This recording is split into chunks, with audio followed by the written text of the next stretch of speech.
Hello friends, welcome to science magnet. दोस्तों कैसे हैं आप लोग? सभी अच्छे हैं, शानदार हैं, जानदार हैं। ठीक है दोस्तों, स्टार्ट करते हैं डाइजेस्टिव सिस्टम यानी पाचन तंत्र का पार्ट नंबर 3। दोस्तों अभी तक जो हम लोगों ने करा है, पहले उसके मैं क्वेश्चन करवा दूं जिससे आप लोगों को समझ में आ जाए सर एग्जाम में क्वेश्चन किस प्रकार से पूछे जाते हैं। जैसे हम लोग पाचन तंत्र के बारे में बात कर रहे थे, अभी तो केवल हम लोगों ने माउथ के बारे में पढ़ा है। माउथ के अंदर भी तीन चीजें होती है, एक तो टीथ यानी दांत, एक टंग यानी जीभ, और इस माउथ के अंदर सैलिवरी ग्लैंड्स लार ग्रंथियां पाई जाती है। हमने तो केवल अभी टीथ के बारे में पढ़ा है। चलो अभी तक जो हमने पढ़ा उसके कुछ क्वेश्चंस मैं आप लोगों को करवा दूं जिससे आप लोगों को पता पड़ जाए कि सर मैं अगर क्लास में ध्यान से समझ रहा हूं तो सर मेरे से क्वेश्चन बन जाएंगे क्या? बिल्कुल बनेंगे। आ जाइए, स्टार्ट करते हैं। आ जाओ आ जाओ। चलिए दोस्तों, क्वेश्चन आपके स्क्रीन पे इस बार आप लोगों का ग्रुप डी में पूछा गया क्वेश्चन है कि एक एडल्ट ह्यूमन की बात करें। दोस्तों बच्चों की बात नहीं हो रही, एक एडल्ट की बात हो रही है। तो उनमें टोटल इंसीजर कितने होते हैं बताओ? तो सर एडल्ट ह्यूमन में निचले जबड़े में कितने दांत होते हैं? 16 होते हैं। 16 में से आप 16 के बारे में नहीं समझना, आपको केवल इन 8 के बारे में समझना है। मैंने आपको बताया था इन 8 में से स्टार्टिंग के जो 2 दांत होते हैं वो कौन से होते हैं? इंसीजर होते हैं, कृतंक होते हैं। क्लियर? कितने? 2। तो 2 इंसीजर इधर हो गए, 2 ही आपके इधर होंगे, यानी टोटल निचले जबड़े में आपके 4 होंगे, 4 ही ऊपर होंगे। दोस्तों करेक्ट आंसर 8 हो जाएगा। देखो बना लोगे क्या क्वेश्चन आप लोग एग्जाम में? चलो सर और बताओ। नेक्स्ट क्वेश्चन आपके स्क्रीन पे कि जो हमारी बकल कैविटी है, जो हमारा माउथ है, वो कौन से सिस्टम का हिस्सा है?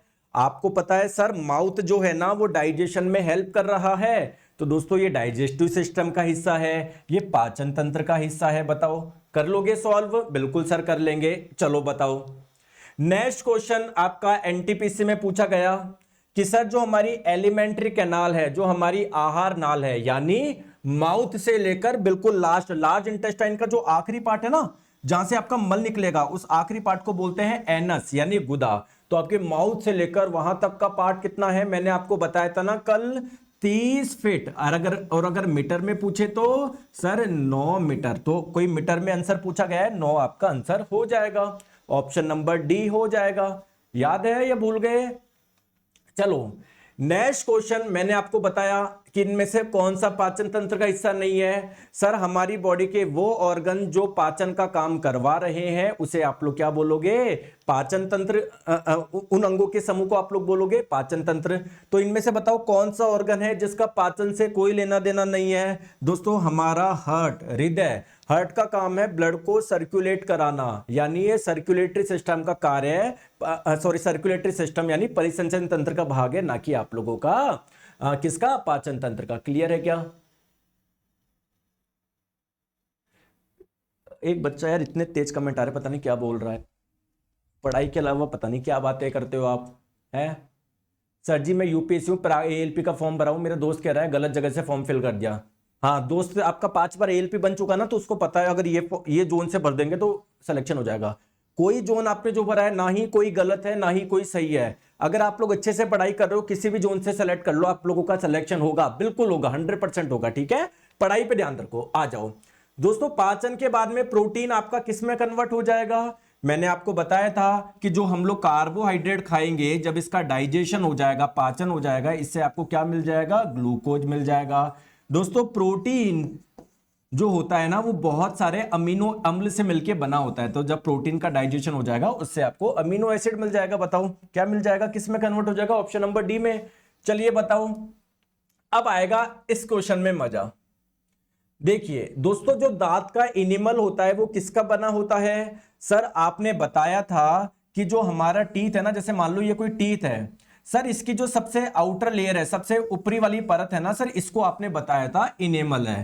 सर आपने ये भी बताया था इनेमल में क्या क्या पाया जाता है। सर इनेमल में बहुत सारे आप लोगों के कंपाउंड पाए जाते हैं, जैसे कैल्शियम कार्बोनेट भी पाया जाता है। सर आपने बताया था कैल्शियम फॉस्फोट भी मिलेगा। लेकिन सर मैं कौन सा टिक करूं? सर यहां तो कैल्शियम कार्बोनेट भी दे रखा है, कैल्शियम फास्फेट भी। आपने बोला था दोनों पाए जाते हैं, बिल्कुल दोनों पाए जाते हैं। लेकिन दोस्तों आप लोग ध्यान रखिएगा, कैल्शियम फास्फेट जो होता है ना वो आपका बहुत अधिक मात्रा में पाया जाता है। दोस्तों अगर बात करें कैल्शियम कार्बोनेट के मुकाबले में, कैल्शियम फास्फेट जो पाया जाता है वो 50 से 60 गुना ज्यादा पाया जाता है।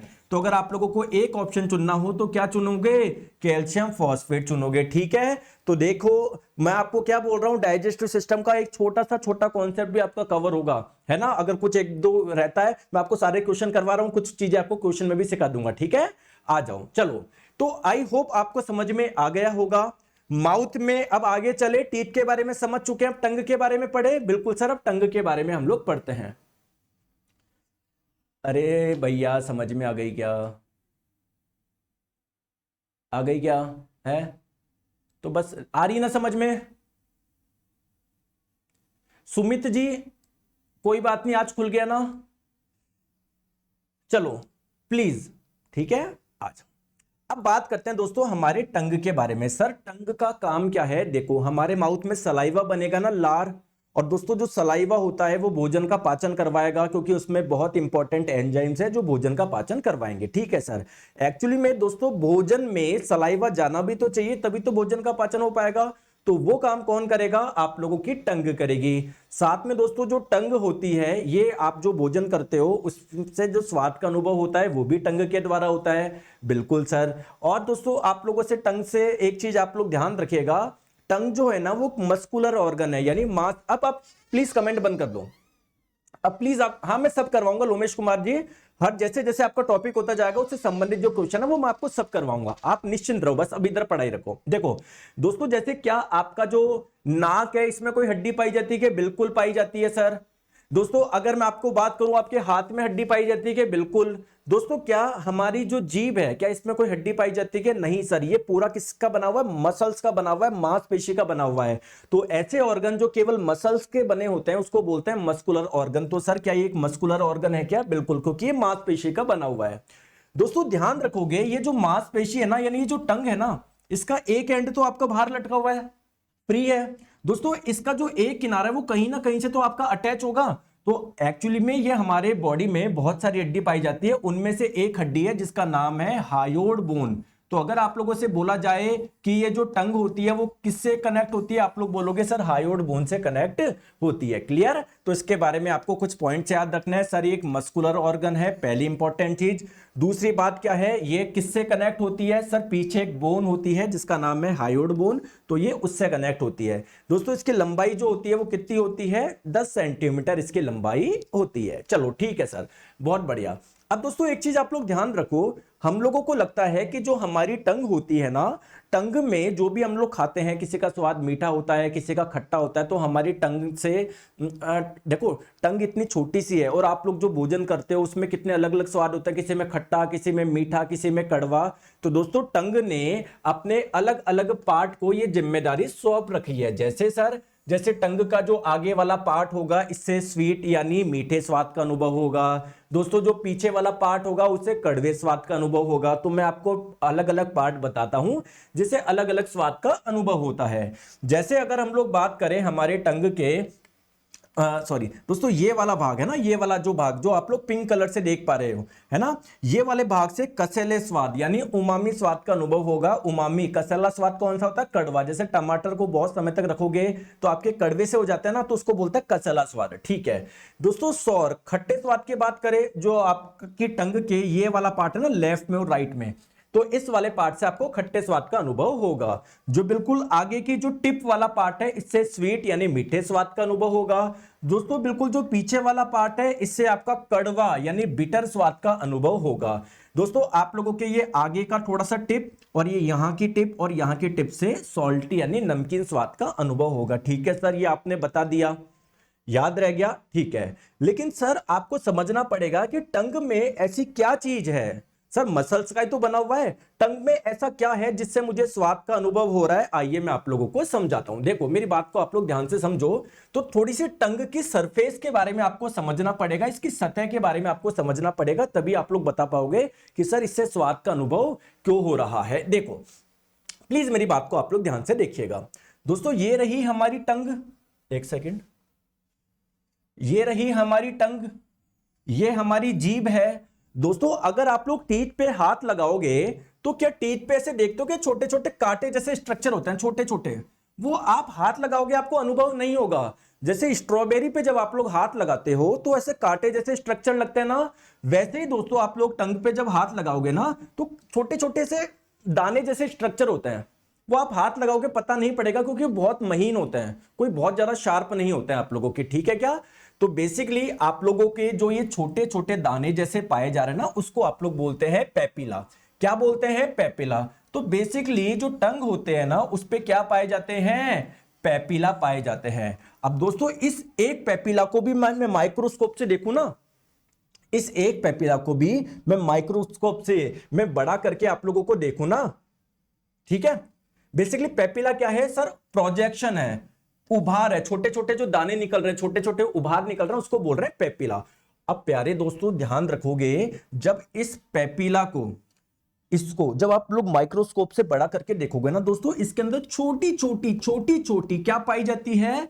टेस्ट बड पाई जाती है। सर हिंदी में बताओगे क्या? क्यों नहीं बताएंगे सर, स्वाद कलिका पाई जाती है। तो बेसिकली ये जो स्वाद कलिका होती है ना, टेस्ट बड, इन्हीं से क्या होता है? स्वाद का अनुभव होता है। हमारी बाकी की जो मसल्स है उसमें ये नहीं पाई जाती, इसलिए वहां से स्वाद का अनुभव नहीं होता। ये जो टंग की मसल्स है इसके अंदर छोटी छोटी स्वाद कलिका पाई जा रही है, इसलिए आप लोगों को स्वाद का अनुभव हो रहा है। दोस्तों अगर आप लोगों से पूछा जाए कि सर पूरे टंग में कितनी स्वाद कलिका होती है, तो दोस्तों आप लोग ध्यान रखोगे 2000 से 8000, है ना, या आप लोग कई जगह आपको ये भी लिखा होगा लगभग 8000, तो 2000 से 8000 आप लोग ध्यान रखिएगा, ठीक है, ठीक है दोस्तों। तो टेस्ट बड क्या है? बेसिकली पेपिला के अंदर पाई जाती है, और इसका काम क्या है सर? इसका काम क्या है? बेसिकली स्वाद का अनुभव करवाना, स्वाद का बोध करवाना, टेस्ट का अनुभव करवाना, ठीक है। चलिए दोस्तों, अगर आप लोगों ने मेरी बात ध्यान से सुननी है तो क्या आप लोग ये क्वेश्चन कर सकते हो क्या, कि हमारी एक मानव जीव में, एक टंग में एवरेज कितनी टेस्ट बड पाई जाती है? मैंने अभी अभी बताया, बिल्कुल सर 2000 से 8000। तो आप लोग इस क्वेश्चन को सॉल्व आपने कर लिया, ठीक है दोस्तों। एक चीज मैं आपके जनरल नॉलेज के लिए बता दूं कि जो हमारी टंग्स पे ये जो स्वाद कलिकाएं होती है ना, जैसे जैसे हमारी एज बढ़ती जाती है ना, स्वाद कलिकाएं कम होती जाती है। इसलिए दोस्तों अभी आप लोगों को सब स्वाद का अनुभव होता है, जैसे जब हम लोग 70 साल के हो जाएंगे, आपको कुछ खिलाया जाएगा ना, कुछ ज्यादा स्वाद नहीं लगेगा खाना। आई होप समझ में आ गई, मजा आ रहा है। चलिए आ जाओ दोस्तों, नेक्स्ट हम लोग बात करते हैं कि सर हमारे माउथ में 3 चीजें होती है, आपने 2 के बारे में बता दिया। अब हम लोग बात करते हैं सैलिवरी ग्लैंड्स यानी लार ग्रंथियां। तो दोस्तों हमारे माउथ में ही, हमारे मुख गुहा में ही क्या पाई जाती है? लार ग्रंथियां भी पाई जाती है, जिसके बारे में आपको पढ़ना है। सर एक बार ग्लैंड के बारे में फिर से बताओगे क्या? हाँ दोस्तों, ग्लैंड हमारी बॉडी के वो पार्ट होते हैं जिनसे कोई ना कोई पदार्थ निकलता है। अगर दोस्तों किसी, इसको आप लोग बोलते हैं ग्लैंड, ठीक है। अगर किसी ग्लैंड से, अगर किसी ग्रंथि से निकलने वाला पदार्थ कोई जूस या कोई रस है, तो ऐसी ग्लैंड को आप लोग बोलते हैं एक्सोक्राइन ग्लैंड यानी बाह्यस्रावी ग्रंथि, ठीक है। तो सिमिलरली हमारे माउथ के अंदर क्या पाई जा रही है? ये कुछ ऐसी ग्लैंड पाई जा रही है। जैसे देखो, एक तो कान के पास में पाई जाती है, इधर है ना, एक इधर तो एक इधर, समझ में आ गया। सिमिलरली दोस्तों एक थोड़े से आप लोगों के यहां पर जबड़े के पास में पाई जाती है, एक यहां पर पाई जाती है। तो बेसिकली इन तीनों से क्या निकल रहा है? सलाइवा निकल रहा है, लार निकल रहा है, इसलिए इन तीनों को हम लोग बोल रहे हैं सैलिवरी ग्लैंड यानी लार ग्रंथि, ठीक है। तो अगर आप लोगों से पूछे जाए सैलिवरी ग्लैंड, लार ग्रंथियां कितने प्रकार की होती है दोस्तों? 3 प्रकार की होती है ना। एक का नाम है पैरोटिड, अभी मैं हिंदी में भी बताऊंगा, टेंशन मत लो, है ना। एक होता है आपका सबमैंडिबुलर, एक होता है सबलिंगुअल। देखो इन तीनों को डिटेल में हम लोग समझते हैं, ठीक है। तो सैलिवरी ग्लैंड टोटल 3 प्रकार की है। सबसे पहले हम लोग बात करते हैं, हमारे कान के पास में पाई जाती है, किधर ये पाई जाती है, इसका नाम है पैरोटिड ग्लैंड, कान के पास में पाई जा रही है, इसलिए हम लोग इसको हिंदी में कर्णमूल ग्रंथि भी बोलते हैं। अगर आप लोगों से पूछा जाए टोटल पैरोटिड ग्लैंड कितनी होती है, तो आपका आंसर आना चाहिए 2, क्योंकि दोस्तों एक होती है इधर और एक होती है इधर। समझ में आ गई बात को, ठीक है। तो सबसे पहले इसके बारे में समझे, पैरोटिड लार ग्रंथि के बारे में समझे, ठीक है, फिर हम लोग बाकी दो के बारे में समझेंगे। चलो सबसे पहले इसके बारे में समझते हैं। दोस्तों हमारी जो 3 सैलिवरी ग्लैंड है उसमें से सबसे बड़ी कौन सी है? सर ये ही है। अगर आप लोगों से लोकेशन पूछे कहां बताओगे? सर कान के पास में। अगर आप लोगों से संख्या पूछे तो कितनी होगी? 2, एक इधर और एक इधर। दोस्तों ये बात समझ में आ गई आपको? आ गई। चलिए मैंने आपको बताया टोटल 3 प्रकार की होती है। चलिए दूसरे के बारे में हम लोग समझते हैं। दोस्तों एक होती है आप लोगों की सबलिंगुअल, या इसको आप लोग सब मैंडिबुलर भी बोलते हैं, ठीक है। ओ हो कोई बात नहीं, इसका है ना नहीं नहीं नहीं नहीं नहीं नहीं नहीं दोस्तों एक चीज रुको, ये जो नाम है ना आप लोगों का गलत लिख दिया। सब मैंडिबुलर नहीं है, ये सबलिंगुअल होगी, आपकी सबलिंगुअल होगी, ठीक है। ये है आपके सब मैंडिबुलर, ठीक है, क्लियर है। अरे अरे अरे रुको दोस्तों, एक चीज करते हैं, मेरी बात सुनो, मैं डायग्राम आपको, मेरे से गलती हो गई कोई बात नहीं, मैं आपको यहीं पर आपको दिखा देता हूं। देखो कान के पास वाली कौन सी है? पैरोटिड ग्लैंड है। समझ में आ गई बात को? अच्छा मैं आपको 3 ग्रंथि दिखा रहा हूं, एक ये रही, एक ये रही और एक ये रही। आप मुझे खुद बताओ आपको देखने में सबसे बड़ी कौन सी लग रही है? सर ये लग रही है। और देखने में सबसे छोटी कौन सी लग रही है? ये वाली। तो ये जो सबसे छोटी है ना इसका नाम है सबलिंगुअल ग्लैंड, ठीक है। तो आ जाओ, मैं आपको सबलिंगुअल ग्लैंड के बारे में मैं आपको बता रहा हूं। तो दोस्तों जो सबलिंगुअल ग्लैंड होती है ना, इसके बारे में ये है, ये पॉइंट है इसके बारे में, है ना, ये मैंने इधर लिख दिया, और ये वाला जो पॉइंट है वो इसके बारे में। सर कंफ्यूज हो गया? कोई बात नहीं, मैं हूं ना, टेंशन क्यों लेते हो। देखो दोस्तों जो सबलिंगुअल ग्लैंड है ना, ये भी कितनी होती है? 2 होती है, एक इधर होती है, एक इधर होती है ना। अगर आप लोगों से पूछा जाए कहां पर होती है? सर जो आपकी टंग होती है ना, इसके पीछे की साइड होती है, तो एक इधर होती है, एक इधर होती है, संख्या में होती है 2, और तीनों में क्या होती है? सबसे छोटी होती है। अब बात करते हैं दोस्तों इस वाली के बारे में। किसके बारे में? सब मैंडिबुलर के बारे में। सर ये भी 2 होती है, जबड़े के पास होती है, एक इधर होती है, एक आपकी इधर होती है, क्लियर है क्या? तो ये जबड़े के पास में होती है, नीचे वाला जबड़े के पास में, इनकी भी संख्या 2 ही होती है। दोस्तों ध्यान रखो ये सबसे बड़ी नहीं है, सबसे बड़ी थी आपकी पैरोटिड, ये आपकी सबसे बड़ी नहीं है, लेकिन फिर भी दोस्तों मैक्सिमम जो सलाइवा बनेगा ना, लार बनेगा, वो इसी से बनता है 70 से 75%, ठीक है। अब सर बेसिकली ये तीनों जो ग्लैंड है, 3 इधर 3 इधर, टोटल 6 ग्लैंड है, 6 से क्या बनेगा? सलाइवा बनेगा, यानी लार बनेगा। तो सर इस लार के बारे में आप बताओ, आपके माउथ से लार आता है ना, सलाइवा आता है ना, सलाइवा आता है ना, इस सलाइवा के बारे में आपको समझते हैं। दोस्तों जितने भी पदार्थ होते हैं सबकी कुछ ना कुछ पीएच वैल्यू होती है, किसी की 2 होती है, किसी की 5 होती है, किसी की 8 होती है। दोस्तों इसकी पीएच क्या है? 6.8। तो जिसकी पीएच 7 से कम होती है वो क्या होता है? एसिडिक नेचर का होता है, अम्लीय प्रकृति का होता है। तो अगर आप लोगों से पूछा जाए कि हमारा जो लार होता है वो अम्लीय प्रकृति का होता है या क्षारीय प्रकृति का, आप लोग बोलोगे अम्लीय प्रकृति का होता है। दोस्तों ध्यान रखिएगा जो हमारा सलाइवा बन रहा है ना, लार, उसमें मैक्सिमम क्या है? वाटर ही है, लगभग 98% क्या है उसमें? वाटर है, क्लियर है। सर इसके अलावा क्या है? दोस्तों सलाइवा में, लार में 98% तो हो गया वाटर, इसके अलावा क्या है? इसमें कुछ एंजाइम पाए जाते हैं। सर ये एंजाइम क्या होते हैं? दोस्तों एंजाइम हमारी बॉडी में बनने वाले ऐसे पदार्थ हैं जो कि भोजन का पाचन करवाते हैं, क्लियर है क्या? तो आइए सर बताओ इसमें कौन सा एंजाइम होता है हमारे लार में, और वो कैसे पाचन करवाएगा? सर थोड़ा सा समझाइए, आ जाइए। तो हमारे सलाइवा में, लार में जो एंजाइम पाया जाता है उसका नाम क्या है? पहले तो मैं आपको वो समझाता हूं। देखो दोस्तों हमारे सलाइवा, लार में कौन सा एंजाइम पाया जाता है? एमाइलेज नाम का एंजाइम पाया जाता है। मैं भी जब हम लोग आगे पढ़ेंगे आपको पता पड़ेगा, एंजाइम आपकी बॉडी में नीचे जो पैनक्रियास है ना उससे भी बनता है। तो इस वाले एंजाइम को हम लोग क्या, इस वाले एमाइलेज को क्या मैं सलाइवरी एमाइलेज बोल दूं? ठीक है। तो अगर आप लोगों से पूछा जाए कि हमारे सलाइवा में, लार में कौन सा एंजाइम पाया जाता है, एमाइलेज बोल दो या सलाइवरी एमाइलेज बोल दो, बात एक ही है। दोस्तों इसी को हम लोग एक नाम से और जानते हैं, किस नाम से? टाइलिन नाम से। तो टाइलिन बोल दो या एमाइलेज बोल दो, बात एक ही है, ठीक है। सर ये पाचन किसका कराएगा? दोस्तों ये पाचन करवाता है किसका? कार्बोहाइड्रेट का। अब दोस्तों आप लोग जो भी भोजन लेते हो उसमें क्या होती है? कार्बोहाइड्रेट होती है। अब कार्बोहाइड्रेट अलग अलग प्रकार की होती है। सबसे ज्यादा कौन सी कार्बोहाइड्रेट आप लोग खाते हो? स्टार्च खाते हो।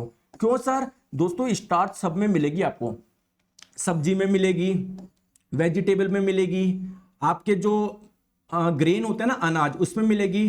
तो दोस्तों आप लोग फल खाओ या नहीं खाओ, सुबह शाम रोटी तो खाते ही हो ना। रोटी किसकी बनती है? गेहूं की बनती है। गेहूं क्या है? अनाज है, यानी इसमें कौन सी कार्बोहाइड्रेट होगी? स्टार्च होगी। दोस्तों चाहे आप लोग सुबह और शाम को मिठाई खाओ या मत खाओ, दोस्तों सब्जी तो खाते हो ना, तो सब्जी में कौन सी कार्बोहाइड्रेट होती है? स्टार्च होती है। तो अगर मैं आपको बोलूं सबसे ज्यादा कौन सी कार्बोहाइड्रेट आप लोग खाते हो, तो सर स्टार्च, ये वाली कार्बोहाइड्रेट हम लोग सबसे ज्यादा खाते हैं। बात क्लियर है क्या? बात क्लियर है क्या? ठीक है। अब दोस्तों स्टार्च जो होता है ना, बेसिकली अगर मैं आपको स्ट्रक्चर दिखाऊं ना, तो ये बहुत छोटी छोटी यूनिट से मिलकर बना होता है, बहुत छोटी छोटी यूनिट से मिलकर बना होता है। क्लियर है क्या? सर किसकी होती है छोटी छोटी? ये छोटी छोटी यूनिट किसकी होती है? ग्लूकोज की होती है। बहुत सारे ग्लूकोज से मिलकर आपका क्या बनता है? स्टार्च बनता है। तो अगर आपका ये स्टार्च अगर अलग अलग ग्लूकोज में कन्वर्ट हो गया तो मजा आ जाएगा ना। अलग अलग ग्लूकोज में कन्वर्ट हो गया तो मजा आ जाएगा ना। आप लोग बोलोगे कि सर जो स्टार्च हमने खाया था उसका डाइजेशन हो गया, यानी पाचन हो गया। तो ये काम बेसिकली कौन करेगा? ये एंजाइम करेगा। लेकिन इस एंजाइम की इतनी अभी कैपेसिटी नहीं है। ये क्या करता है? इनको अलग अलग में तो नहीं तोड़ पाता, लेकिन हाँ दो दो के टुकड़े करवा देता है। ये दो दो के टुकड़े करा देता है, ठीक है। तो ये दो दो के टुकड़े करा देता है, ऐसे दो दो के टुकड़े करा देता है। तो कुछ तो पाचन कराया ना। हाँ अभी पूर्णतः नहीं हुआ, लेकिन कुछ तो हुआ ना। तो बेसिकली दो दो के आपके टुकड़े मिल जाते हैं, glucose glucose glucose glucose glucose glucose. तो दोस्तों ग्लूकोज प्लस ग्लूकोज, ये जो एक जोड़ा है ना, इसे आप लोग बोलते हैं माल्टोज। इसे क्या बोलते हैं? माल्टोज। तो अगर आप लोगों से बोला जाए कि ये जो आपका लार में ये जो एंजाइम पाया जा रहा है वो क्या कराएगा? सर स्टार्च का डाइजेशन कराएगा। क्या स्टार्च का कंप्लीट डाइजेशन करता है? क्या ग्लूकोज में कन्वर्ट हो जाता है कि स्टार्च आपके माउथ में ही? नहीं सर, स्टार्च का डाइजेशन होता है पार्शियली, आंशिक ही पाचन होता है, पूरी तरीके से नहीं होता। तो स्टार्च को वो किस में कन्वर्ट कर देता है? माल्टोज में कन्वर्ट करता है। तो ये क्या करता है? स्टार्च का डाइजेशन कराता है। और दोस्तों स्टार्च जो होता है उसको किस में तोड़ देता है? सर माल्टोज में तोड़ देता है। माल्टोज क्या है? Glucose plus glucose, glucose plus glucose, दो ग्लूकोज से मिलके बना हुआ है ये, है ना। ऐसे जब इसका भी डाइजेशन हो जाएगा, दो आपको अलग अलग ग्लूकोज मिल जाएंगे आपको, ठीक है। ठीक है दोस्तों, आपके जानकारी के लिए बताऊं, आप भोजन को कितनी देर मुंह में रखते हो? सर सब्जी लिया, ये निकल गए। तो क्या भोजन आपका काफी समय के लिए रहता है क्या माउथ में? नहीं सर, कम समय के लिए रहता है। तो दोस्तों टाइलिन एंजाइम को इतना समय मिल ही नहीं पाता कि पूरे के पूरे स्टार्च को माल्टोज में तोड़ दे। तो दोस्तों केवल 70% स्टार्च ही आपका माल्टोज में टूट पाता है। सर आगे का बाकी का स्टार्च का क्या होगा वो मैं आगे बताऊंगा। अभी हमारे माउथ में क्या हो रहा है, मैं आज सिर्फ आपको ये वाली बात बता रहा हूं। सर ये तीनों ग्लैंड अलग अलग एंजाइम बनाते हैं? नहीं, तीनों आपका सलाइवा बना रहे, लार बना रहे, लार में ये वाला एंजाइम पाया जा रहा है। क्लियर है क्या? चले आगे, चले आगे। चलो सर एक चीज मुझे बताओ, सलेवरी एमाइलेज, लार में पाया जाने वाला ये जो एंजाइम है, ये किसका पाचन में मदद करता है? आप बता सकते हो क्या? अगर आपने मेरी बात ध्यान से सुनी होगी तो शायद आप बता सकते हो। बिल्कुल सर, स्टार्च का डाइजेशन करता है। क्लियर है क्या? ठीक है, चले आगे। तो देखो मैं डायग्राम एक बार फिर से यहां पर बना लेता हूं, जिससे हम लोगों को पता होता रहे हम कहां तक पहुंचे। ठीक है, ठीक है। तो दोस्तों माउथ में क्या क्या चीजें होती है वो सारी बात हम लोग यहां पर पढ़ चुके हैं। अब दोस्तों माउथ में जो आपने भोजन रखा, बेसिकली वो भोजन कहां पर जाएगा? वो सर एक पाइप में जाएगा। इस पाइप का नाम है ईसोफेगस, या इसको फूड पाइप भी बोलते हैं, ग्रास नली भी बोलते हैं। और इस पाइप से जो भोजन जाने वाला है वो आपके पेट में जाने वाला है। तो हम अब सीधे पेट के बारे में तो नहीं पढ़ सकते, इसके बारे में पढ़ना पड़ेगा ना। तो दोस्तों नेक्स्ट हेडिंग आप लोग डाल लीजिए, है ना।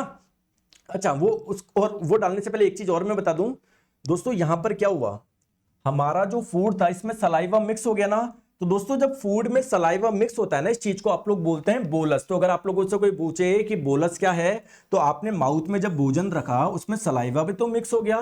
तो दोस्तों आपके भोजन में जब सलाइवा मिक्स हो जाता है तो इसको आप लोग बोलते हैं बोलस, या सिंपली आप लोग फूड भी बोल सकते हो, कोई बात नहीं। अब ये जो आपका बोलस है या जो आपका फूड अब आपके कहां पर जाएगा? इस वाले पाइप में जाएगा। तो इस वाले पाइप के बारे में मेरे को पढ़ाना पड़ेगा ना। देखो आज मैंने कमेंट पढ़े ही नहीं, तो मजा आ रहा है ना पढ़ाई में। सर मेरे सवाल का जवाब नहीं दिया, ये स्टार्ट हो गए। सर दो बता दो, कंफ्यूज हो रहा है बहुत। क्या कंफ्यूजन हो रहा है बताओ? मेरे को नहीं लगता कोई कंफ्यूजन हो रहा है। अगर हो रहा है तो खुद कंफ्यूज हो रहे हो। दोस्तों मैं आपको बता रहा हूं पढ़ाई करने का बहुत अच्छा तरीका। देखो हमारा जो ह्यूमन ब्रेन है ना, इसमें बहुत खतरनाक पावर है। आप सोचते हैं कि यार मैं ऑस्ट्रेलिया चल जाऊं, ऑस्ट्रेलिया पहुंच जाओगे, कितना बड़ा पावरफुल है ये। तो आपको कई बार क्या होती है, टेक्नोलॉजी का आप लोग गलत इस्तेमाल कर लेते हो, तो हमको उसको इतना समय ही नहीं देना वो फालतू की बात सोचे। आपको मेरे पे विश्वास रखना है, जो एग्जाम में आएगा, जो पॉइंट टू पॉइंट आएगा वो मैं कवर करवा रहा हूं। तो आपको अगर ध्यान यहीं पर रख लोगे तो आपके सारे क्वेश्चन बन जाएंगे, है ना। और फिर भी कोई, देखो मैं तो ये मान के चलाता पढ़ाता हूं आपको कुछ भी नहीं आता तो आपको डाउट आना ही नहीं चाहिए, क्योंकि मैं तो हर चीज क्लियर कर रहा हूं। और फिर भी अगर कोई इससे संबंध को डाउट है तो लास्ट में पूछना, बीच बीच में अगर वो आप वो करोगे तो आप अपना ही नुकसान करवाओगे, आप है ना, बीच बीच में अपना वो तोड़ोगे। ठीक है, आ जाओ। चलो नेक्स्ट बात करते हैं दोस्तों, ईसोफेगस। ये रहा, माउथ से हम लोग भोजन को लेकर जा रहे हैं पेट में, लेकिन वो काम कौन करेगा, ये ईसोफेगस करेगा। सर इससे क्या क्या क्वेश्चन पूछे जाते हैं बताओ। देखो सबसे इंपॉर्टेंट चीज दोस्तों, अगर आप लोग है ना, एक काम करना, पेड़ पे उल्टा लटक जाना। दोस्तों आप थोड़ा सा एप्पल खाना, वो एप्पल देखना आपके पेट के अंदर ही जाएगी। तो हमको लगता था कि माउथ से पेट में जो भोजन जा रहा है वो ग्रेविटी की वजह से जा रहा है। अगर आप लेट के खाओगे तब भी पेट में जाएगा, अगर आप उल्टा लटक के खाओगे तब भी पेट में जाएगा। ऐसा क्या है दोस्तों, ये जो हमारा ईसोफेगस है ना, इसमें एक विशेष प्रकार का मूवमेंट होता है। जैसे सर मान लो ये फूड है, भोजन है, तो सर ऊपर के मसल्स में क्या होता है, कॉन्ट्रैक्शन होता है, संकुचन होता है, जिसकी वजह से ये फूड को धक्का लगाता है कि भाई नीचे की ओर चल। ये वाली मसल्स तो रिलैक्स होती है, फैली हुई होती है, ऊपर कॉन्ट्रैक्शन होता है जिसकी वजह से नीचे जाता है, फिर और कॉन्ट्रैक्शन, और ये नीचे की फैलती रहती है जिसकी वजह से भोजन नीचे जाता है। इस विशेष प्रकार के मोशन को आप लोग बोलते हैं क्रमाकुंचन यानी पेरिस्टलिसिस मोशन। क्या बोलते हैं, पेरिस्टलिसिस मोशन बोलते हैं। ठीक है दोस्तों, अगर आपसे इसकी लंबाई पूछे तो दोस्तों लंबाई आप लोग ध्यान रखेंगे 25 सेंटीमीटर इसकी लंबाई होती है। दोस्तों जब भोजन आपका यहां से ऊपर से नीचे पेट में आया तो सर यहां पर कोई पाचन हुआ क्या, सर कोई पाचन नहीं होता है, कोई पाचन नहीं होता है। तो सर अगर इसमें कोई पाचन ही नहीं हो रहा तो आप इसको डाइजेस्टिव सिस्टम में क्यों पढ़ा रहे हो, क्योंकि दोस्तों पाचन आपका स्टमक में होगा, पेट में होगा, और बिना इसके क्या भोजन पेट में जा सकता है, क्या नहीं जा सकता ना। तो यानी कहीं ना कहीं ये भी इनडायरेक्टली पाचन में हेल्प कर रहा है ना, कर रहा है ना, बिल्कुल सर कर रहा है। ठीक है, तो इसमें कुछ भी ऐसी कोई ना कोई ग्लैंड है जो इससे कुछ रस वगैरह निकल, मतलब कुछ भी नहीं है इसमें, कोई भी कुछ है ही नहीं। मतलब आप तो सिंपल ये पॉइंट को छोड़ो, आप तो बस ये ध्यान रखोगे इसमें कुछ पाचन नहीं होता। ठीक है, चलो आगे चलिए दोस्तों, ये क्वेश्चन अभी आपके ग्रुप डी में पूछा गया है ना, आपको ये डायग्राम दिया हुआ था। तो आपको बोला जा रहा है, मतलब इसके बारे में, ये ईसोफेगस है ना, ईसोफेगस, इसको आप लोगों को हाईलाइट कर रखा था ये, मतलब आप देख ही रहे हो ना, देखो भोजन ऐसे जा रहा है ऐसे, तो बोला जा रहा है कौन सी क्रिया हो रही है और कैसे हो रही है। तो ये जो भोजन इससे नीचे जा रहा है इस क्रिया को बोलते हैं पेरिस्टलिसिस। और क्यों हो रही है, due to rhythmic contraction relaxation, मतलब बार बार कॉन्ट्रैक्शन, ऊपर की कॉन्ट्रैक्शन हो रही है, नीचे की रिलैक्शन हो रही है, ऊपर की कॉन्ट्रैक्शन, नीचे की रिलैक्सेशन, तो इस वजह से ये आप लोगों की प्रक्रिया हो रही है। ठीक है, बन रहे हैं क्या क्वेश्चन, मुझे बताओ। सर क्रमाकुंचन की वजह से फूड अंदर जाता है लेकिन उल्टी के समय बाहर तो नहीं निकलना चाहिए। नहीं, बिल्कुल अच्छा क्वेश्चन है। देखो जब आप लोगों को वॉमिटिंग होती है ना, तो वॉमिटिंग क्यों हो रही है, जरूर आपकी बॉडी में कोई डिजीज हो गई, बीमारी हो गई, चाहे वो कोलेरा हो गई या कोई सी भी डिजीज। तो दोस्तों जब डिजीज होती है तो आपकी बॉडी में कोई बैक्टीरिया घुस गया होगा, वायरस होगा, वो इसको जाके अटैक करता है, तो ये काम करना ही बंद कर देती है, इसको समझ ही नहीं आता करना क्या है, तो जिसकी वजह से फूड आपका अंदर नहीं जाके पूरा बाहर निकलने लग जाता है। क्लियर है क्या, चले आगे, आ जाओ आ जाओ। दोस्तों हम लोगों ने किसकी बात करी, किसकी बात करी दोस्तों, देखो मैंने आपको माउथ के बारे में बताया, मैंने आप लोगों को इसके बारे में बताया। अब नेक्स्ट आपको कहां पर चलना है, सर हमको पेट के बारे में चलना है, तो पढ़े पेट के बारे में, हेडिंग आप लोग डाल लीजिए स्टमक। सर इसको हिंदी में क्या बोलोगे, देखो इसको हिंदी में आप लोग पेट भी बोल दो, आमाशय भी बोल दो, जठर भी बोला जाता है। ठीक है, ठीक है, देखो ये रहा आपका स्टमक। अगर आप लोग ध्यान से देखोगे ना, इसकी जो शेप होती है थोड़ी सी ऐसी होती है, मतलब इंग्लिश का जो लेटर होता है ना जे, तो जे जैसा नहीं लग रहा क्या, तो आप लोग ध्यान रखो इसकी आकृति जो होती है ना वो जे जैसी होती है। चलो ठीक है सर समझ गए, अब आगे समझाओ। देखो दोस्तों इस स्टमक के अंदर जब भोजन आएगा ना, तो भोजन यहां पर कितनी देर के लिए रहने वाला है, 4 से 5 घंटे के लिए रहने वाला है। एक चीज आप लोग क्लियर करिएगा, क्लियर रखिएगा दोस्तों साथ में मैं एक चीज और बता दूं, स्टमक के अंदर क्या पाई जाती है, कुछ ग्लैंड्स पाई जाती है, कुछ ग्रंथि पाई जाती है। दोस्तों इन ग्लैंड को बोलते हैं गैस्ट्रिक ग्लैंड, जठर ग्रंथि, जठर ग्रंथि। दोस्तों ग्लैंड तो वो होती है जिससे कुछ ना कुछ पदार्थ निकलता है। सर इससे भी कोई पदार्थ निकलता है क्या? बिल्कुल, इससे जो पदार्थ निकलता है उसे आप लोग बोलते हैं गैस्ट्रिक जूस। अरे हिंदी में बताओ सर, जठर रस इसको बोलते हैं। दोस्तों जब इस फूड में, जब ऊपर से भोजन आया, जब इसमें गैस्ट्रिक जूस मिलेगा, जठर रस मिलेगा, तो इस भोजन को कुछ विशेष नाम दिया जाता है क्या? बिल्कुल। तो जो ऊपर से जो फूड आया या ऊपर से जो बोलस आया, भोजन आया, जब इसमें गैस्ट्रिक जूस, जठर रस मिलता है तो इस भोजन को विशेष नाम दिया जाता है क्या? काइमे दिया जाता है। क्लियर है क्या? काइमे दिया जाता है, काइम। क्लियर है क्या? क्लियर है क्या? क्लियर। दोस्तों हमारी बॉडी का हर ऑर्गन, अरे पूरी बॉडी बहुत सारी कोशिकाओं से मिलकर बनी हुई है ना, तो क्या आपका ये जो अंदर की गैस्ट्रिक ग्लैंड, जठर ग्रंथि है दोस्तों, ये भी कोशिका से मिलकर बनी होगी क्या? बिल्कुल। तो आपकी जठर ग्रंथि में दो विशेष प्रकार की कोशिका पाई जाती है। ध्यान से आप लोग समझना, मैं सब कुछ लिखवाऊंगा, इधर समझो। सर दोस्तों दो विशेष प्रकार की कोशिका पाई जाती है, एक का नाम है ऑक्जिंटिक सेल। क्या नाम है? ऑक्जिंटिक सेल यानी ऑक्जिंटिक कोशिका। दोस्तों एक है आप लोगों की पेप्टिक सेल, पेप्टिक। ठीक है, ध्यान से आप लोग समझना। देखो प्लीज मेरी बात को ध्यान से समझो। समझोगे क्या? देखो समझोगे तभी तो मजा आएगा ना। देखो दोस्तों ये जो आपकी गैस्ट्रिक ग्लैंड है ना, जठर ग्रंथि अंदर की, जो मैंने रेड कलर से बनाई है, इसमें दो प्रकार की कोशिका पाई जा रही है। उन दो कोशिकाओं के मैंने नाम लिख दिए आपका, एक ये एक ये। दोस्तों एक्चुअली में इन कोशिकाओं से क्या निकलता है बाहर? इन कोशिकाओं से क्या निकलता है बाहर?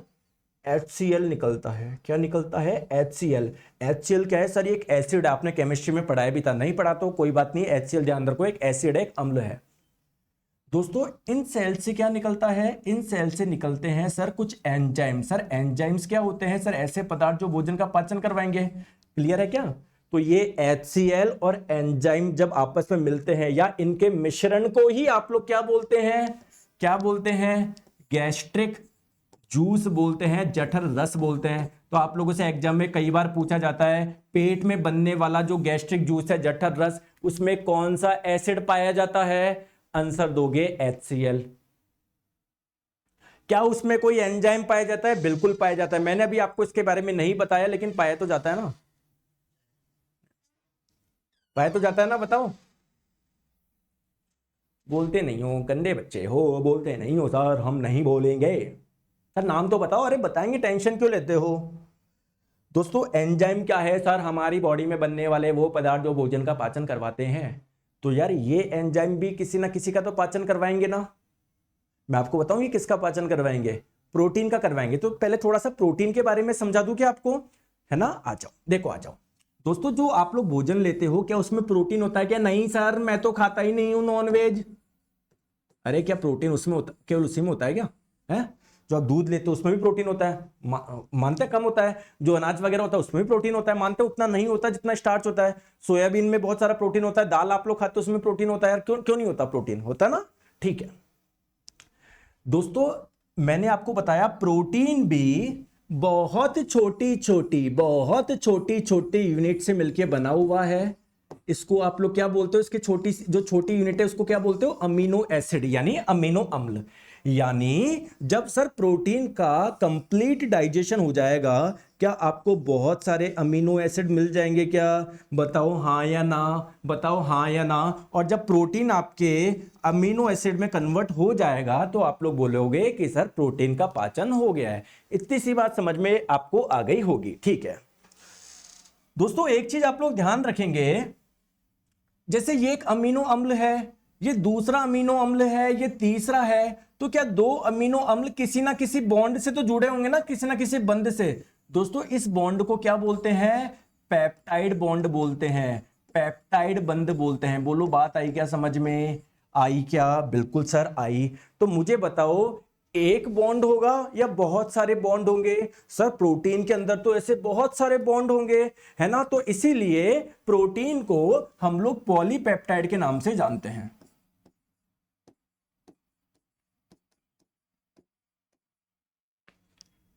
सूरज Singh Tomar, sir mucus cell भी प्रेजेंट होता है ना?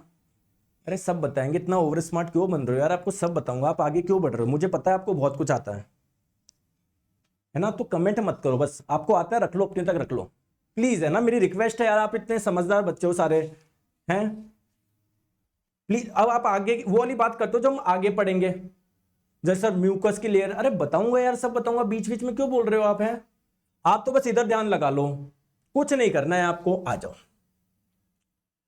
दोस्तों, एक्चुअली में यहां पर भी यही चक्कर होता है कि इससे जो एंजाइम बनेंगे ना, वो प्रोटीन को अमीनो एसिड में नहीं कन्वर्ट कर पाएंगे, लेकिन मान लो दो दो के या तीन तीन के टुकड़े बना देंगे, मतलब पार्शियल डाइजेशन कर देंगे।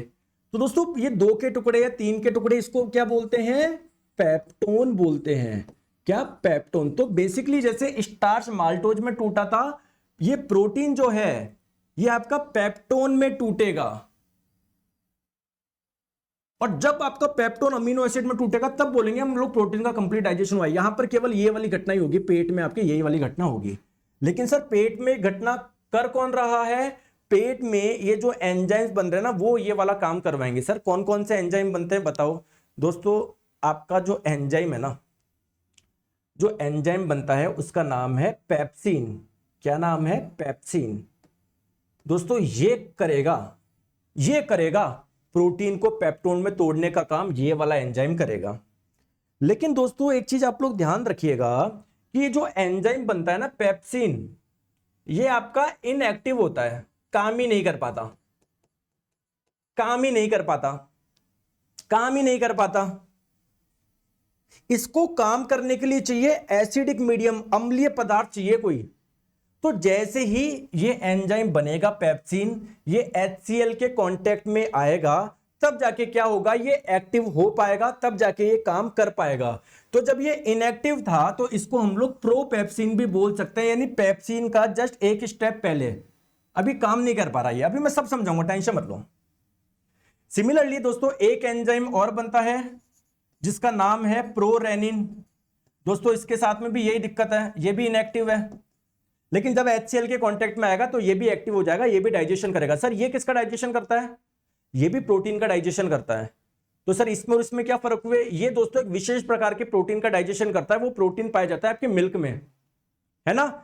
चलो मैं आपको सारी चीजें बताएं, डिस्कस करें। अभी जो मैंने बताई ना, ये सारी चीजें लिखवा दूं मैं आपको, ये सारी चीजें लिखवा दूं? हाँ बिल्कुल लिखवाओ, आ जाओ आ जाओ। तो सबसे पहले आपको ध्यान रखनी है सर, इसकी आकृति जो होती है वो जे शेप की होती है। यहां पर जो भोजन रहेगा वो 4 से 5 घंटे के लिए रहेगा। चलो आ जाओ। सर इस स्टमक के बारे में बता दो, इसके भी कुछ पार्ट होते हैं क्या? बिल्कुल, देखो ध्यान रखो, ये आप लोगों का स्टमक, ये ईसोफेगस हो गया, फूड पाइप हो गया, फूड पाइप से भोजन आ रहा है आपके स्टमक में।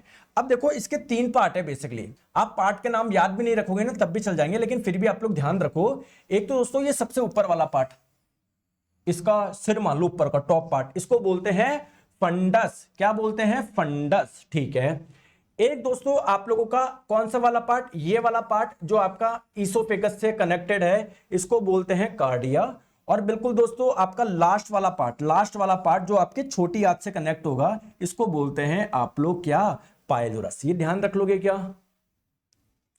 सर ये सब डिस्टर्ब करते हैं, आप इनके डाउट लास्ट में, हाँ बिल्कुल, इधर पढ़ाई करो आप, ठीक है। आ जाओ। मैंने आपको यह भी बताया हमारे स्टमक के अंदर क्या पाई जाती है? क्या पाई जाती है? क्या पाई जाती है दोस्तों? गैस्ट्रिक ग्लैंड पाई जाती है, गैस्ट्रिक ग्लैंड पाई जाती है। हिंदी में बताओ सर? जठर ग्रंथि पाई जाती है। कोई भी पार्ट बॉडी का बहुत सारी कोशिका से मिलकर बना हुआ है, तो दोस्तों ये भी कोशिका से मिलकर बना होगा। हाँ सर, इसमें 2 टाइप की कोशिका होती है, एक होती है ऑक्जेंटिक सेल जिसको पेरिटल सेल के नाम से भी जानते हैं, एक होती है दोस्तों पेप्टिक सेल जिसको चीफ सेल यानी मुख्य कोशिका के नाम से भी जानते हैं। दोस्तों ये ऑक्जेंटिक सेल क्या करेगा? सर इससे बनेगा HCl। दोस्तों इस HCl का कुछ काम है क्या?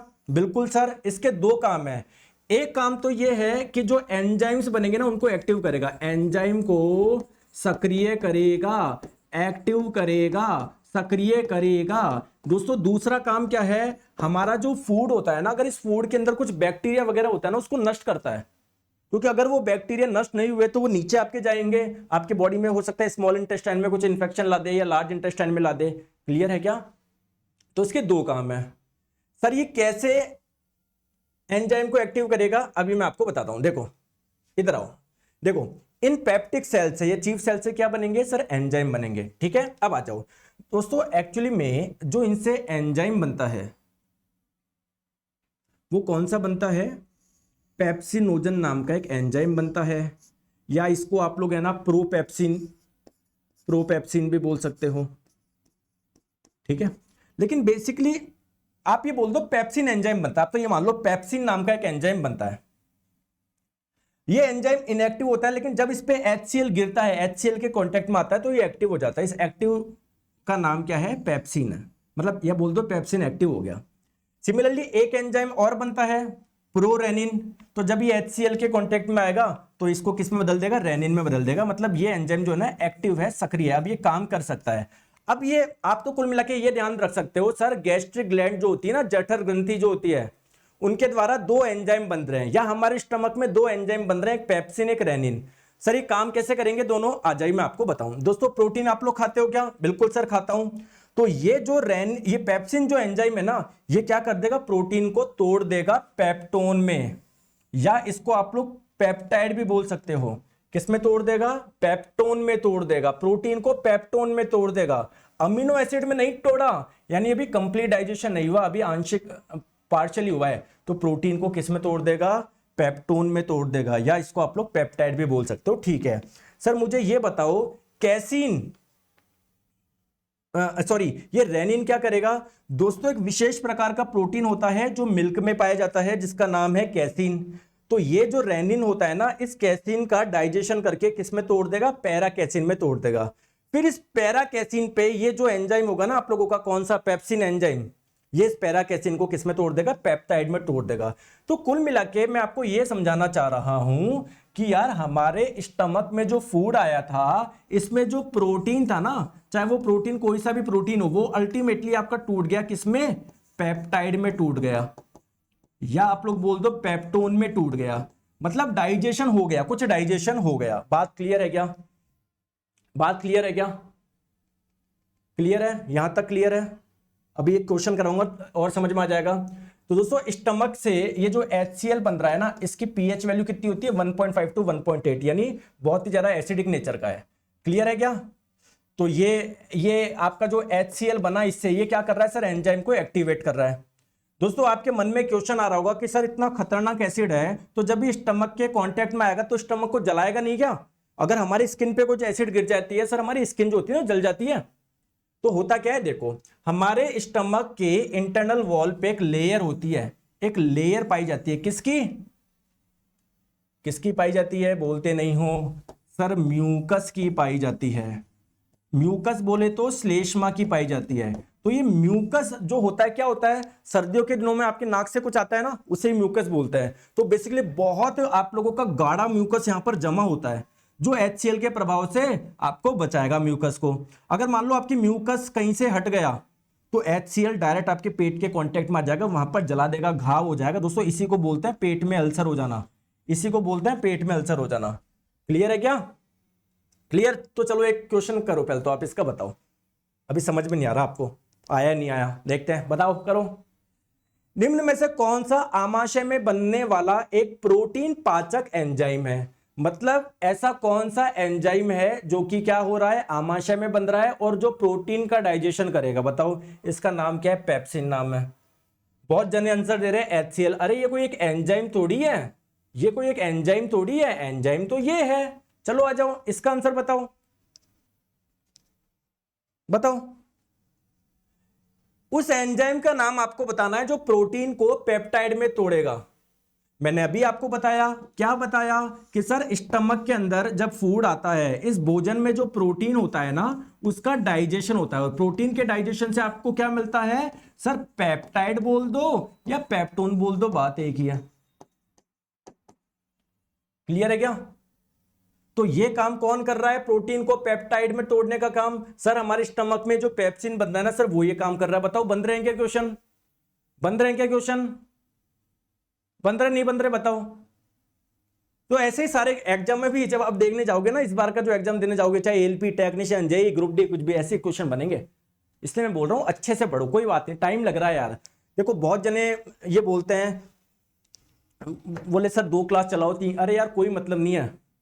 मैं कई जगह देखता हूं,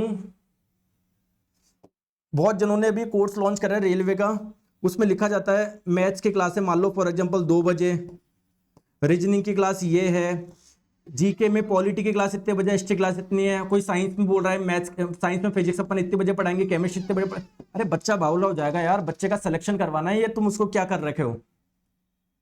ऐसे होगा कि सिलेक्शन आप मुझे बताओ। तो कोर्स बेचने के चक्कर में कुछ भी चला दिया कि भाई 6 बजे केमिस्ट्री होगी, 7 बजे फिजिक्स होगी, 8 बजे बायोलॉजी होगी, मैथ्स होगी। बच्चा मशीन तोड़ी है यार। तो मैंने भी जब स्टार्ट किया एक ही क्लास चलाता था, कोई केमिस्ट्री का पहला चैप्टर पढ़ा धीरे धीरे, फिर केमिस्ट्री का धीरे धीरे दूसरा पढ़ा, तीसरा पढ़ा। क्योंकि यार दोस्तों जब तक आप रिवाइज नहीं करोगे सब बेकार है। सिमिलरली कोई बोलता है sir digestive system sir 2 class में करा दो यार सर एग्जाम पास में, क्यों यार? हमको एक क्लास ही पढ़नी है दिन की, लेकिन अच्छे से पढ़नी है जब तक वो चैप्टर पूरा नहीं हो जाता विद क्वेश्चन। क्लियर है क्या? आ जाओ दोस्तों, चलो मुझे बताओ अब आपका भोजन कहां पर पहुंचा? सॉरी, आपका भोजन कहां पर पहुंचा? स्टमक में क्या हुआ आपके भोजन के साथ में? क्लियर है? देखो आपने जब भोजन लिया, आपके माउथ में जब भोजन गया, उस भोजन में कार्बोहाइड्रेट भी था, प्रोटीन भी था, फैट भी था। क्या आपके भोजन का जो प्रोटीन था उसका डाइजेशन हुआ था क्या माउथ में? नहीं, माउथ में तो केवल स्टार्च का डाइजेशन हुआ था। तो अगर आप लोगों से पूछा जाए कि हमारी बॉडी में प्रोटीन का पाचन शुरू कहां से हो रहा है, दोस्तों यहां से हो रहा है, पेट से। क्लियर है क्या? यहां पर कोई प्रोटीन का पाचन नहीं हुआ। क्लियर? आ जाओ। अब पेट से भोजन कहां पर जाएगा?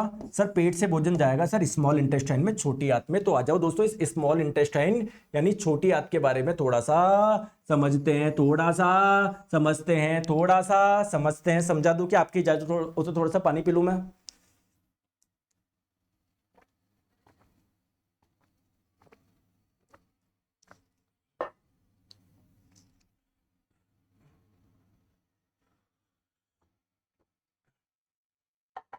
आगे बात समझ में? ठीक है, इसके बारे में थोड़ा सा समझते हैं दोस्तों, ज्यादा नहीं समझेंगे, पहले थोड़ा सा समझेंगे।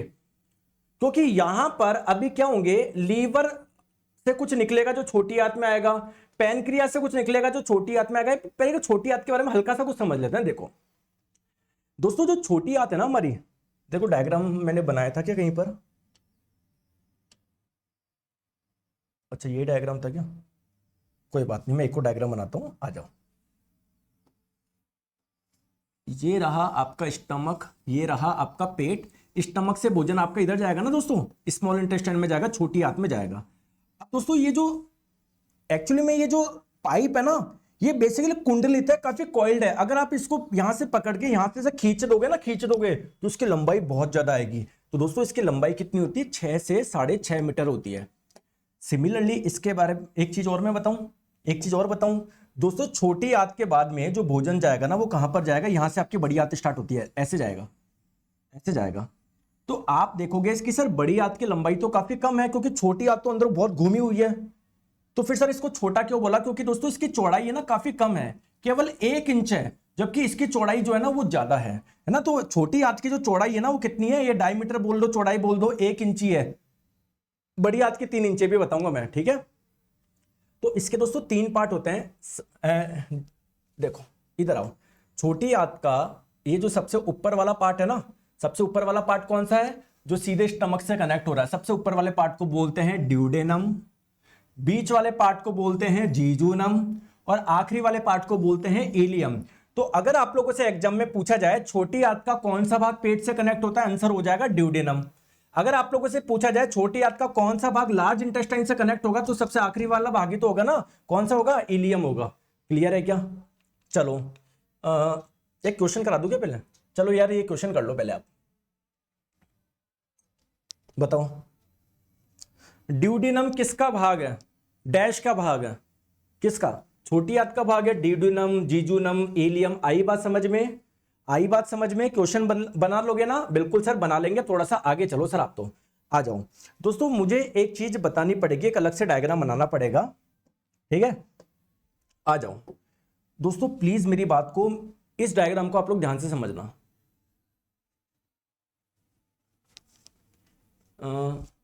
सर लीवल से बाइल जूस, अरे सब बताएंगे, टेंशन क्यों ले रहे हो आप? हैं, इधर पढ़ाई करो, आपको सब पढ़ाऊंगा मैं, ठीक है? इधर पढ़ो, लास्ट में लेंगे, सबके डाउट है ना? इधर आओ।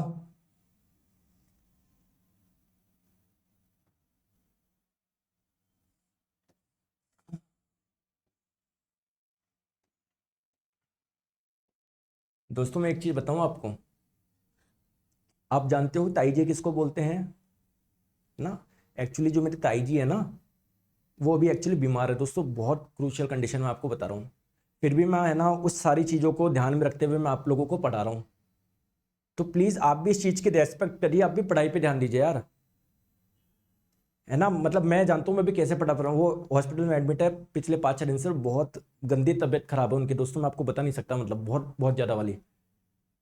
फिर भी मैं यार आपको पढ़ा इसलिए रहा हूँ क्योंकि यार आपका का सिलेक्शन हो, सारी चीजें हो। मैं भी ज्यादा क्लास इसलिए भी नहीं ले पा रहा है ना, मतलब नहीं ले पा रहा मैं। जैसे मैं आपको 2 मिनट्स बताऊं, दोपहर 2 बजे चलती है बेसिक साइंस एंड इंजीनियरिंग की क्लास, तो उसमें जो लीवर एंड मशीन है ना, वो मैंने रिकॉर्ड कर दिया क्योंकि जस्ट मुझे क्लास के बाद में हॉस्पिटल जाना पड़ रहा है। तो अगर मैं आपके लिए यार इतनी वो चीज सोच सकता हूं, तो आप तो एटलीस्ट खुद के लिए सोच सकते हो ना यार, है ना? आ जाओ, आ जाओ, आ जाओ। हाँ, कहाँ थे अपन? हाँ, प्लीज इधर ध्यान दीजिए, ये है आपकी स्मॉल इंटेस्टाइन, ये है आपकी छोटी आंत, ठीक है दोस्तों? अल्टीमेटली आपका जो भोजन जा रहा है ना, यहां से कहां पर गया, कहां पर गया? छोटी आंत में आ गया, ठीक है दोस्तों? आपके यहां पर एक अंग है जिसका नाम है लीवर। क्या नाम है? लीवर। दोस्तों लीवर में बनता है बाइल जूस, पित्त रस, मतलब एक लिक्विड बनता है, ठीक है दोस्तों? जो एक पाइप के माध्यम से कहां पर आएगा? छोटी आंत में आएगा। ये बात ध्यान रखोगे क्या? तो क्या होता है, जब आप लोगों का भोजन, जब आपके स्मॉल इंटेस्टाइन में जो भोजन होगा ना, फूड होगा, फूड, इस फूड पे क्या आ रहा है सर? एक लिक्विड आ रहा है, बाइल जूस आ रहा है, पित्त रस आ रहा है। ये लिक्विड जरूर कुछ ना कुछ काम करेगा, इसका फूड का कुछ ना कुछ डाइजेशन में हेल्प करेगा। सिमिलरली आपके यहां पर एक अंग होता है, ठीक है?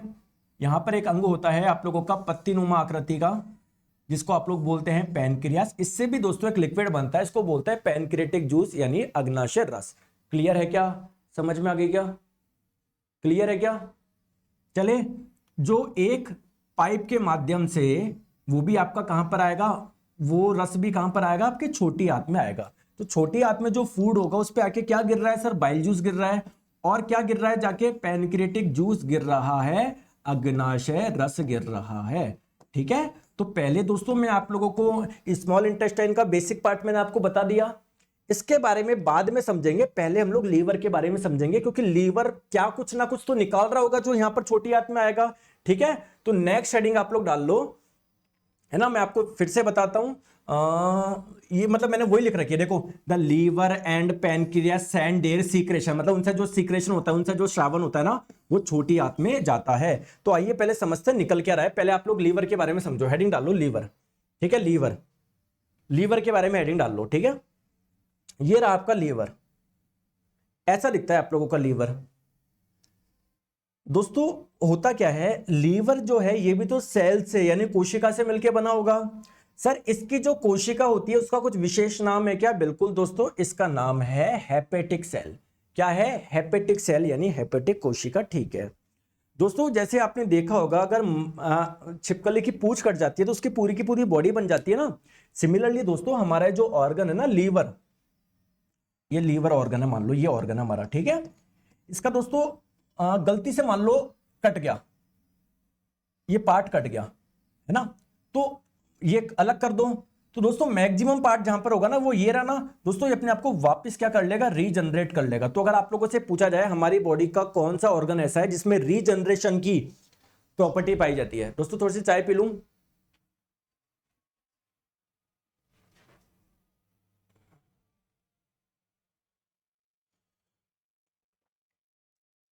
क्लियर है?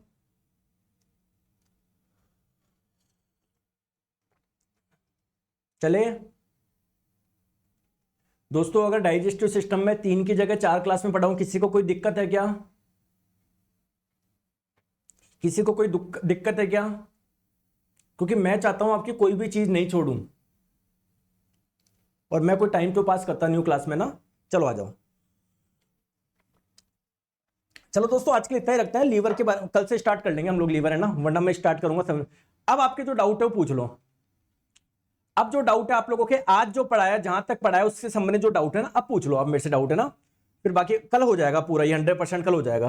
अब आपके मुझसे, आप आपके जो डाउट है ना, अब आप लोग मुझे कमेंट करो बढ़िया कि सर ये डाउट आ रहा है, मुझे बताओ कौन से डाउट है। वैसे तो आने चाहिए नहीं, बट फिर भी बताता हूं, बताओ। अब आप अपने डाउट पूछो मुझसे कि सर मेरा ये डाउट है। सर यूट्यूब पे सुबह 10 बजे प्रैक्टिस क्लास देखिए, बिल्कुल देख लो यार दोस्तों, मजा आ रहा है क्या? देखो आपको मैं क्या बोल रहा हूं, अगर आप नहीं भी देखोगे ना, काम चल जाएगा। लेकिन दोस्तों आपको एक क्लास चाहिए थोड़ी सी प्रैक्टिस के लिए, तो मैं यूट्यूब पे फ्री चला रहा हूं, सुबह 10 बजे प्रैक्टिस देख लिया करो, बढ़िया है यार, आपकी सारी चीजें हो जाएगी। और एक ये क्लास देख लो, कुछ करना ही नहीं है। हालांकि मैं फिर भी बताता हूं, अगर आपने केवल ये कोर्स अच्छे से पढ़ लिया, इसके अलावा कुछ करना ही नहीं आपको, लेकिन फिर भी प्रैक्टिस तो यार, मतलब वो आपकी एक तरह की रिवीजन हो जाएगा, एक तरह की मेहनत हो जाएगी आपकी, एक्स्ट्रा मेहनत हो जाएगी, ठीक है।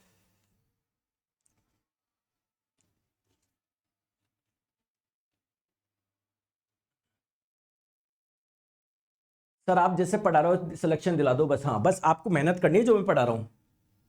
Sir which type of substance made up enzyme, ठीक है, लियोनल मेसी जी बोल रहे हैं सर एंजाइम जो होते हैं वो किस पदार्थ के बनते हैं।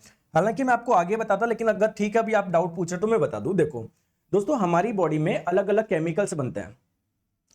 कुछ दोस्तों कार्बोहाइड्रेट के बने होते हैं, कुछ प्रोटीन के बने होते हैं, कुछ फैट के बने होते हैं। तो सर ये जो हमारी बॉडी में जो एंजाइम्स बन रहे हैं वो किसके बने होते हैं दोस्तों? जितने भी एंजाइम्स होते हैं ना, बेसिकली प्रोटीन के बने होते हैं, है ना, वो प्रोटीन के बने होते हैं। तो सर हमारी बॉडी में प्रोटीन कैसे बन गया दोस्तों? जो आप लोग प्रोटीन खाओगे ना, उसका डाइजेशन होगा, पाचन होगा, फिर उससे छोटी छोटी यूनिट्स मिलेगी, वही छोटी छोटी यूनिट मिलके अलग अलग टाइप के प्रोटीन बनाती है हमारी बॉडी में। तो कुछ ऐसे प्रोटीन होते हैं जो क्या होता है, एंजाइम का काम करते हैं, ठीक है। वायरमैन ट्रेड के लिए कुछ करिए, करेंगे। सर मेरा डाउट है आपके एप्लीकेशन से खुलता ही नहीं है। सुमित जी इस नंबर पे आप कॉल कर लो, अगर ऐप 7005329949, ठीक है, ठीक है सुमित जी।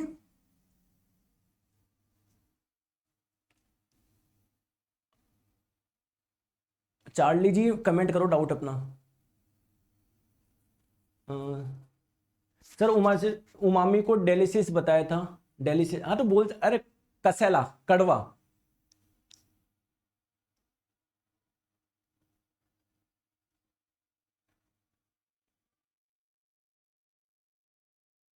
सर एक बार टाइम टेबल बता दीजिए क्लास का। कोई टाइम टेबल नहीं है दोस्तों, साइंस की जो क्लास होती है वो दोपहर 1 से 2 होती है, और मेरी यूट्यूब साइंस मैग्नेट पे क्लास होती है डेली सुबह 10 बजे। तो साइंस की मेरी ये क्लास होती है। क्लियर है क्या? सर पित्त जूस का पीएच, अरे कमलेश जी जब पढ़ाई नहीं तो अभी कहां से आप पित्त जूस का पीएच पूछ रहे हो, है ना? तो अच्छे से पढ़ाई करो, ठीक है।